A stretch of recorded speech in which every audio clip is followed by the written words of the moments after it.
When I was 14, my mother said, "Get in the car, we're moving." 7 hours later, she dumped us at a roach-infested motel. Threw $200 on the bed. "You're adults now, figure it out." My sister, 11, started crying when Mum peeled out without looking back. Motel owner smirked. She paid for 5 days. After that, you're on the street. Inside. Bloodstains on walls, needles under bed, screaming from next room.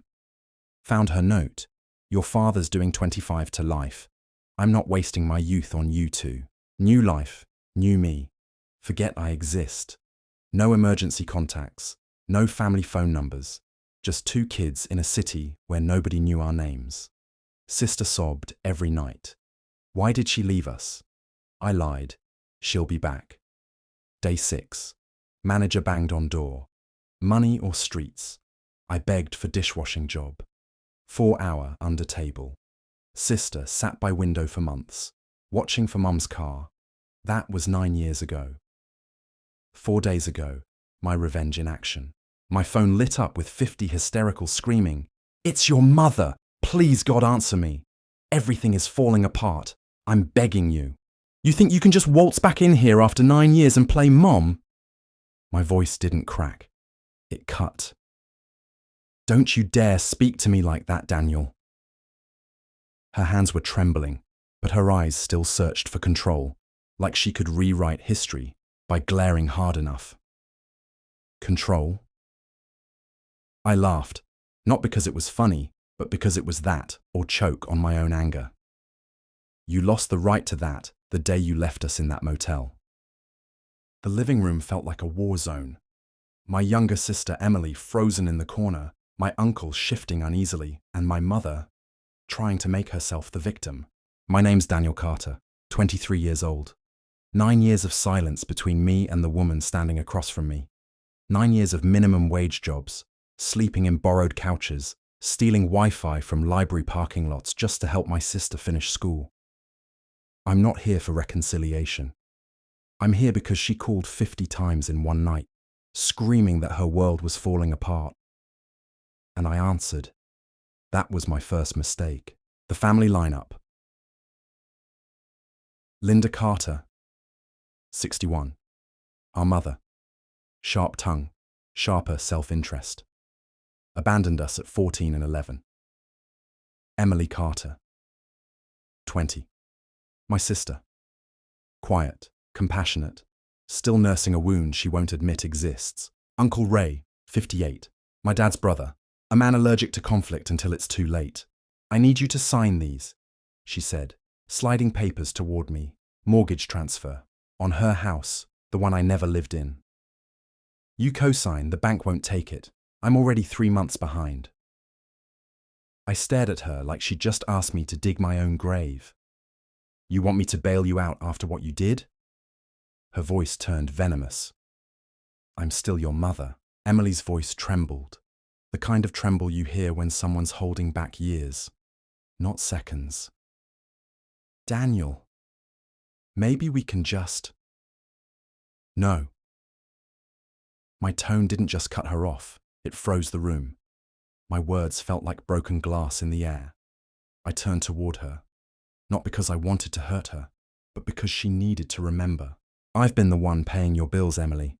I was there when you couldn't afford dinner. I was there when you woke up crying at 3 a.m. because you thought someone was breaking in. She wasn't. She was never there." Linda's jaw tightened, like she was building a wall behind her lips. "You think you know everything, but you don't." "I know enough," I snapped. "I know she didn't show up when Dad died. I know she didn't show up for your graduation. But she's here now. Not for us, for a signature." Uncle Ray shifted in his chair, the old wood creaking. He'd always been the family's background noise, never leading, never fighting, just existing in the corners of other people's storms. "Let's just calm down." I laughed, sharp, humorless. "Calm?" My voice rose. "I was calm when she left us in that motel. I was calm when we ran out of food. I was calm when I stole bread from the gas station because Emily hadn't eaten in 2 days. I'm done being calm. Linda's eyes flickered, just for a second. Something like fear, or maybe the memory of what she'd done trying to claw its way back to the surface. The walls were yellow, not from paint, but from years of cigarette smoke. The carpet was sticky. If you dropped something on it, you didn't pick it up. Day 3, I found a needle under the bed. Day 6, there was blood on the wall that wasn't ours. I remember the sound of the door, cheap metal, thin lock. It rattled when the wind blew. It rattled harder when the man from the front desk banged on it. "Money or streets?" he said, voice muffled but cold. I was 14, trying to convince a diner manager to let me wash dishes for $4 an hour. I lied and said I was 16. I learned how to keep my voice steady when lying that day. Emily sat at the window every evening, her chin resting on her knees. She wasn't watching the street. She was waiting for a car that never came. Every night, she asked me the same question. "Do you think she's coming back?" I told her yes. I told her because I needed her to believe it, even when I didn't. Back in the living room, the silence between us was thick. I reached into my pocket and slid my phone across the table, the screen glowing like a spotlight in a dark theatre. "You want to talk about family? Here." Linda's hand hesitated before picking it up. Her eyes scanned the screen, and I saw the colour drain from her face. Emails, bank transfers, every single transaction from Dad's prison account, money meant for Emily's college fund, siphoned into accounts with her name on them. She looked at me, her lips trembling. You don't understand." "No, I do," I said. My voice didn't rise. It got quieter, colder. "I've already sent everything to the state attorney's office. They'll decide if it's fraud or theft. Maybe both." Emily's eyes darted from me to her. You took my college money." Uncle Ray muttered under his breath. "Jesus, Linda." He looked older in that moment, like he'd just aged 10 years in 10 seconds. "You can't do this to me." She screamed, her voice breaking in a way that almost sounded human. "Almost." "I didn't do this to you," I said evenly. "You've been doing this to yourself for years." She lunged forward, grabbing the mortgage papers like they were a life raft, but I didn't fight her. I let them fall, fluttering to the floor like dead leaves. "You taught me one thing.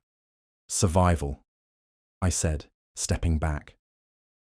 "The difference is, I learned how to survive without hurting people who loved me." She collapsed into the couch, sobbing, the kind of sobs you save for when you think they'll work. But the room didn't move toward her. No one reached for her.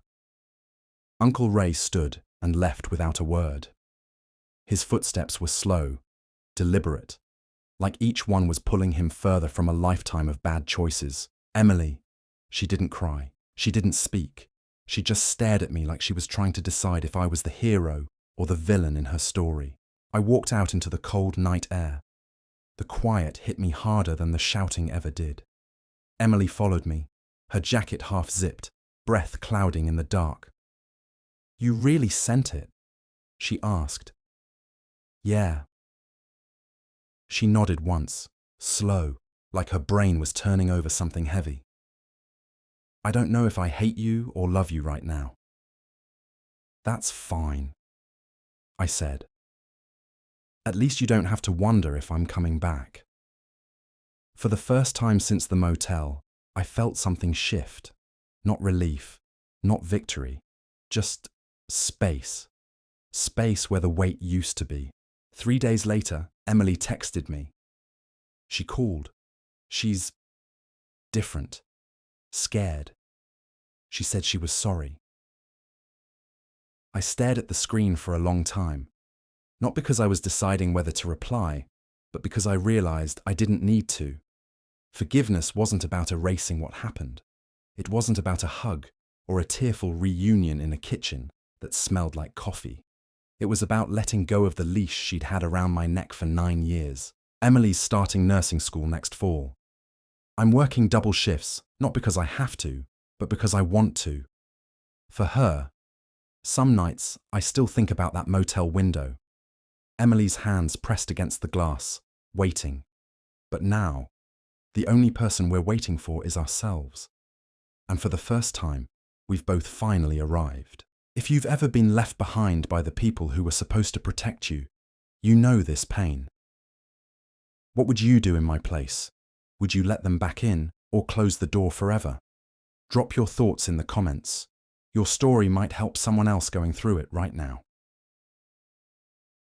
Like and subscribe for more true life stories that remind us family isn't always blood. Sometimes it's the people who never leave.